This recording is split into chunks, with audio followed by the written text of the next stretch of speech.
Alrighty, hey guys, welcome back to my channel. This is a review for Real Housewives of Salt Lake City, episode 5, season 1. And we're going to go ahead and just hop right into it because I just finished the video for episode 4. Episode 4. So we're just going to go ahead and hop into it. So, as I said from the last episode, we see that Mary was getting everything set up for the luncheon. All the girls come into the luncheon, and as they said, when they're coming into the luncheon, Heather mentioned the same thing I said. There's usually a theme that goes with the Met Gala, not just the Met Gala. So, I'm trying to figure out again, ma'am, what the fuck is your theme? Which is why I say to Mary, think that she know what the fuck she be talking about. She try to sound smart, but she really don't know what the fuck she be talking about. Just like you don't know what the fuck you be doing with these fashion choices that you be making. Like, it just makes me mad that you got this money and you just wasting it by looking the way that you be looking on this show. Like, girl, get it together, Miss Ma'am. Get it together, Mary. Like, just get it together, please. Please hire a stylist. Please. Look, if your husband's watching this, or if somebody watching this that know Mary, please get her a stylist. Get it for her birthday. Get it for Christmas. Get it for Easter. The girl needs it, all right? And get her an interior designer as well, because her house, no. All right. So, basically, the women at the luncheon are going around, like, talking about themselves and, like, trying to get different perspectives about each other. Are trying to get different perspectives about each other. I really don't know what she's doing back there, so I'm really just, doing my best to just move past it. Oh my God. All right, so as I said, Mary was having the women go around and talk about who they are, basically, like who they are. Let's just call it that. Jen explains why she is the way that she is. She explains that, I'm the eldest. I'm very loyal, so I expect the kind of loyalty from other people from me. So then when I feel like I'm not getting that, I kind of just snap out in my own little way. And it's really just because I'm just that loyal of a person that, I just can't control myself because I'm that loyal. That's basically what she said. And then she apologizes to Meredith. She's like, so that's the reason why I snapped off of you and everything. And I do apologize. And Mary's sitting over there like, so you could apologize to this bitch, but you can't apologize to me? And my thing is this. Neither one of y'all like each other. Both of y'all have said some things that are messed up to one another. So either y'all both gonna apologize, but I'll give it that Mary did apologize. So I really don't get why Jen couldn't, apologize. But as I said, it really just seems that their lines, that this scene was really, the lines for Jen and Mary have been put in the sand. They not cool no more, basically, after this event. So, as I said, Mary sees that Jen, apologized to Meredith and she's feeling some type of way. And she basically starts cutting off, Jen and what she was saying. She was like, yeah, because none of us would ever say the things that you have said, Jen. And Jen is like, huh? What? Like, what are you doing? And basically they start going back and forth with each other with just some petty BS. And then Jen talks about, don't open your eyes at me like this, because Mary's over here going, yeah, doing all this extra stuff. And then that's when Mary says, don't get ghetto. And then Jen is like, oh, excuse me. And then that's when Mary's like, I really didn't want to invite you anyway. You can get out. All the girls are like, wait a minute. Like, why is it getting this? Why are we getting to this level when y'all were supposed to come in here to calm the hell down and apologize to one another? Jen walked the hell out because she's mad. Heather run after Jen to come and bring her back. The other girls are trying to get Mary to see that, like, okay, maybe if you just bring her back and we could try to, work this out, this, that, and the third. So Jen decides to come back. And again, they tried to sit and explain each other's sides, but it wasn't really working because Mary just kept talking over her. Then the other girls were trying to explain to Mary, like, how and why maybe the breakdown happened. Mary's like, nah, don't y'all tell me what to feel. Y'all don't know nothing. Whitney, you a child, so basically stay in a child's place. I'm like, I told y'all this is why I don't like Mary. This is why I don't like Mary. I just don't like Mary. Like, girl, either you are okay with me married to your grandfather or you are not. Like, that's my whole thing. Hold on. Here you go. Either you are okay being married to your grandfather or you are not. Like, that's it. Because I'm tired of it. Like, girl, you know people are going to have jokes. And you know people are going to say some messed up stuff. So either you develop a thicker goddamn skin or get off the goddamn show. Why the hell you come on the show knowing you was married to your goddamn grandfather and you getting mad because somebody called you grandpa fucker?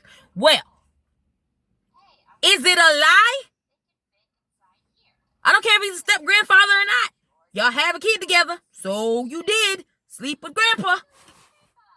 Just saying. Like, I just don't like Mary, so y'all not about to sit here and catch me defend. I'm not gonna defend it. I'm not gonna sit here and come to Mary's defense or rescue. Don't give a damn if she's a black woman or not. Not coming to her rescue. Alrighty. So then again, as I said, Mary's out here insulting everybody, and then somewhere in between the arguments, she calls Jen a hoodlum. And Jen, that's why I'm really about to talk about this right here.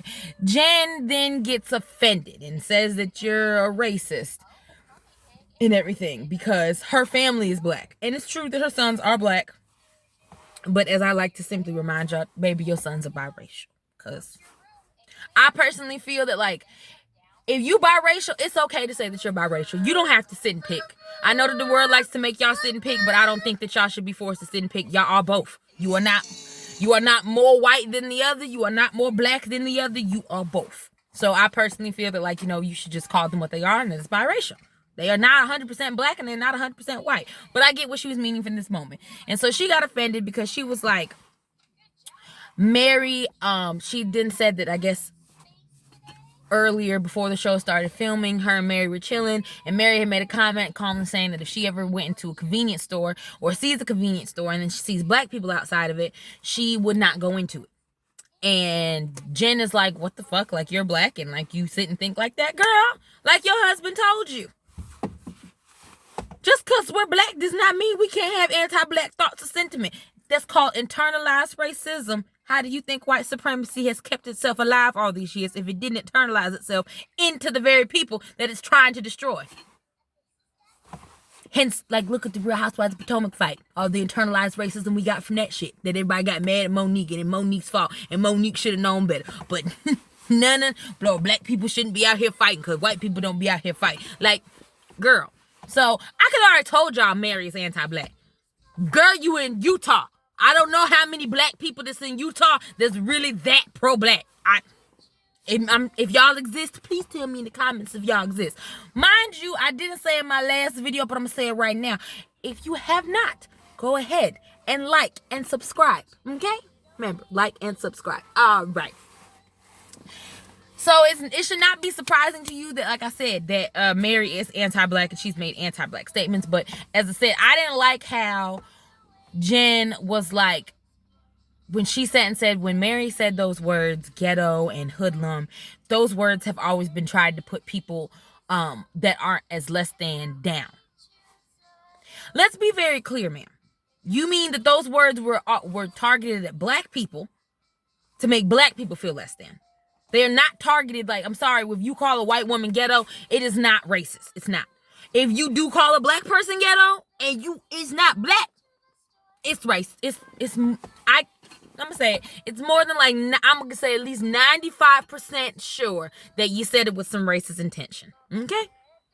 Because white people and Latinx people and just non-black people love to call something ghetto. Like, ever since they figured out they're not supposed to say the word Negro no more, a nigga, they sit and use the word ghetto to sit and describe things. And when you ask them why it is, they start foaming at the goddamn mouth. When you ask them why it is, they start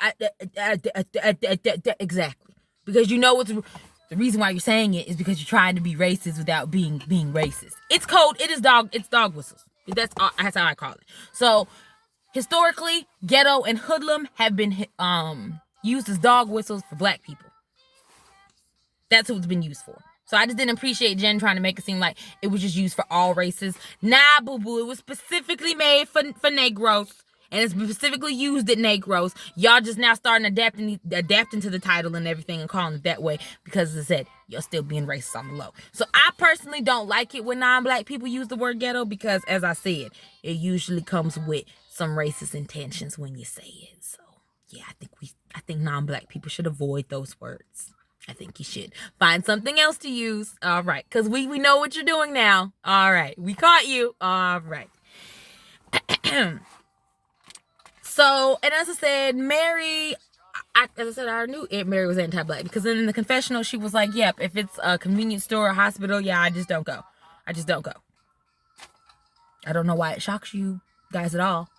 Like, I personally don't even think she would be mad if her son brought home a white girl. I think she would be thrilled because that's how far away from blackness she wants to be removed. You saw the fact that, first of all, if y'all looked at her old pictures, she was around like my complexion, all right? Brown. And then she went from brown to damn near light. I know what bleaching your skin look like, ma'am. I know what it looked like. And Mary looked like that's what bleaching skin looked like. So I don't know. It shouldn't surprise any of y'all that Mary's that damn anti-black. So we move on to the next scenes, and I know they mentioned one scene where Brooks tells when Meredith tells Brooks basically that Jen apologized, and like Brooks said, did she really apologize or did she apologize? And her mother said, I mean, like, she basically apologized, so like me and Brooks said, she apologized. Then we go to the next scene. We are at Heather's house, and we see her with her kids, cooking her kids breakfast and everything. And then she's talking about how, you know, when her and her husband got divorced, he basically is keeping up their lifestyle. Alimony is great. That's nice and everything. This is why I said that Heather gives me the vibe of I don't feel a personality. The only personality I feel is your kids. Like, that's who you're here for. That's who you live for, your family and everything, and then your religion. Then we also see her talking to her kids about whether or not they want to go to church on Sunday, because she's not going to church on Sunday. And the kids are basically like, we cool, we're not really going because everybody treats us differently because you all divorced and stuff, and it's just weird. And apparently because like I said, the Mormon religion doesn't allow divorce and doesn't believe in divorce. So that if you are divorced, you're kind of seen as a pariah in the church. But this is something new that I did not know about Mormonism. Her daughter Heather's daughter, I think it's her eldest daughter, has a boyfriend, and has had a boyfriend for 2 years. But in the Mormon community, they don't let their children go on dates with boys more than once, because anything after a first date means that you guys are seriously dating. It means you can seriously have a connection, and it means it could lead to the sex. So I thought that was interesting. I was like, I mean, you do realize that sometimes they can, just kids being children, they feel like, you know, they so attached and everything. On the first date, they could end up doing that. But whatever. There's a lot of problems that I have with Mormonism, and that's one of them. Righty. But Heather does not follow that rule, obviously, because the boy's been around for 2 years, so obviously you don't follow that rule. And, you know, we just see that, as I said, that in that household, everyone's transition. I feel like, as I said, Heather's in the transition period. I don't know how long you and your husband have been divorced and everything, but it seems like you're really in the transition period, because you mentioned that man and the Mormon lifestyle literally, you know, every few seconds or every few minutes. So I'm just, you know, I'm hoping that eventually you find you some, you know, some newness, some new D, and something new to talk about. Please. Okay. All right. So, next, is Meredith picking up her future ex-husband from the airport. They seem happy and everything. When he get into the car, he trying to kiss her, and she's like, oh, mwah, mwah, mwah. And then he's like, oh, we haven't been alone in a minute. And then Meredith makes the jokes like they should treat this like this is their first date. And so he's like, oh, okay, that's cool, we'll do that. But honestly, maybe it's just Meredith's face, but she is resting bitch face, because even in her most happiest, she still is like, hi, hey, love you. I don't really know what that is, but, you know, girl is stoic as a mug. I just stone face is what Meredith gives me all the time. Even when she's upset, still stone face. Just very minimal emotion, very minimal. I can't tell. I just can't tell. But I still love you, Meredith. I'm just saying, girl. Just saying. So, the husband talks about how he came back from Ohio, Akron or Canton, Ohio, and he's talking about how he wants the family to come with him back with him to Ohio. And Meredith, that's when we learned that Meredith is fed up with moving, because Meredith's basically been moving the entire time that they've been married. They went from Chicago to Toronto. They've moved all over the place. And Meredith is officially over moving. She's tired of having to uproot her family. They came to Utah's the last place they moved to, and she's basically like, look, I'm good right here. Like, I've had to reestablish my business. I've reestablished all of that, so I'm not moving. I don't know what you gonna do. You can keep traveling back and forth to us, but we're not moving anymore. And then the husband is like, well, you not gonna move for the person that you love. And she's just like, if you love me, you would make me. Personally, I'm on her side. Like, y'all been married for 20 some odd years, and she's been the main one who has been moving for you and uprooting her lifestyle and the kids' life for your career. You could stand to do it. Let them stay where they want to stay at, and you travel back and forth to them. Because, man, at one point she even said this when they were staying in Chicago. He was traveling back and forth from Dallas every single day. So if you have the money to do that, sir, then you should have the money to be able to come back and forth from Ohio to Canton. And she shouldn't have to sit and move, because I'm on her side. After a certain point, I'm tired of moving. I ain't moving no more. I don't care how much I love you. I ain't moving no more. It's time for you to move for me. I'm on her side. And she said that it felt like a trigger for her, because like she said, since the last time they moved, when they came to Utah, she hasn't really fully emotionally settled. So when he comes again asking her to potentially uproot the family again, it feels like a trigger. And I'm on her side, because, sir, I ain't moving. Quit asking me.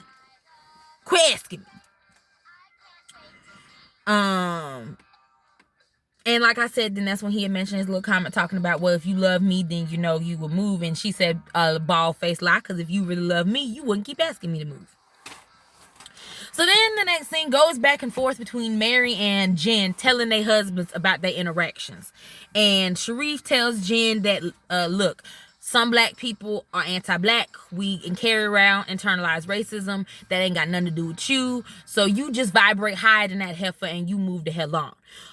Mary tells her husband that Jen is basically jealous of her. I don't know why, and I don't know what makes you think she's jealous of you either, because she's not married to her grandfather, and from the looks of it, her house look better than yours.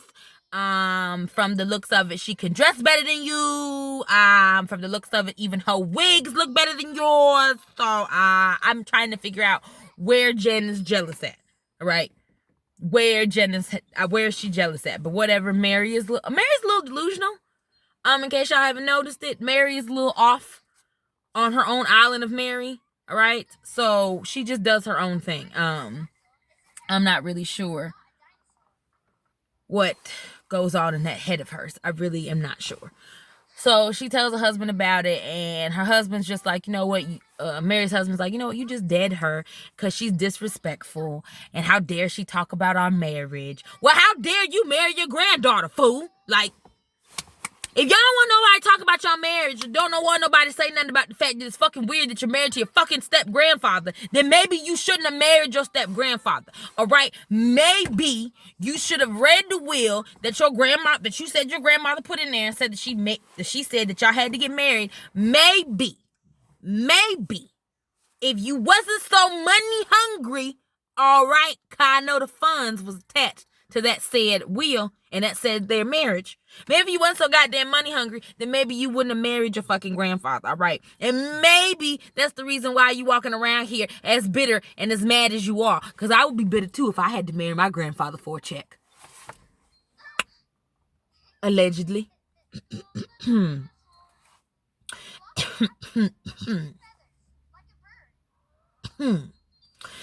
So then, as I said, both crying, both more exaggerating the other side than the other. Instead of saying, look, I said something fucked up to her, she was still mad about it.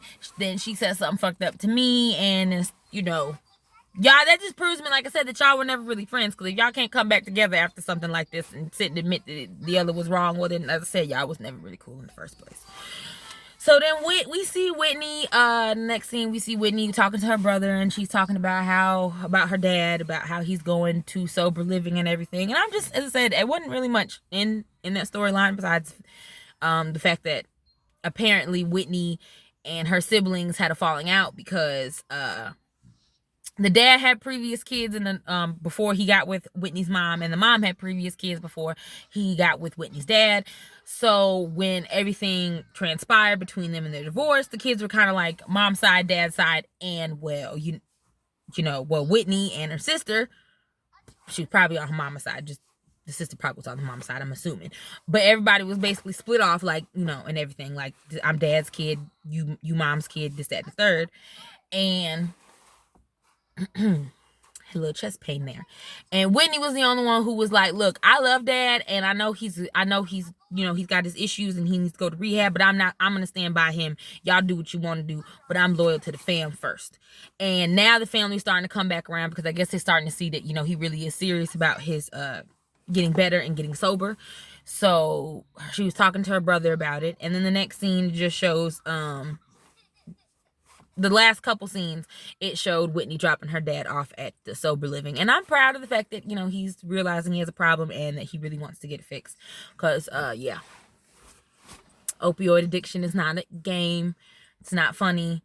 I'm not gonna lie, though, like, it's not that I don't feel bad.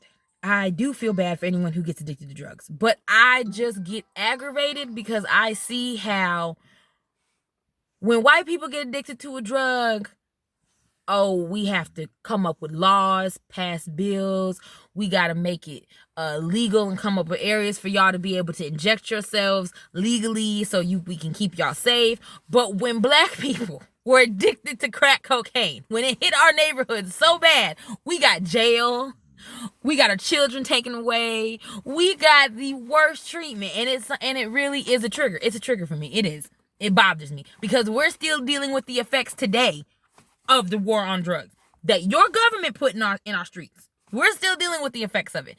And it just seems like anytime white people are affected by something, then all of a sudden that's when everybody cares. But when it's brown people or black people that are affected specifically by something, no one gives a shit.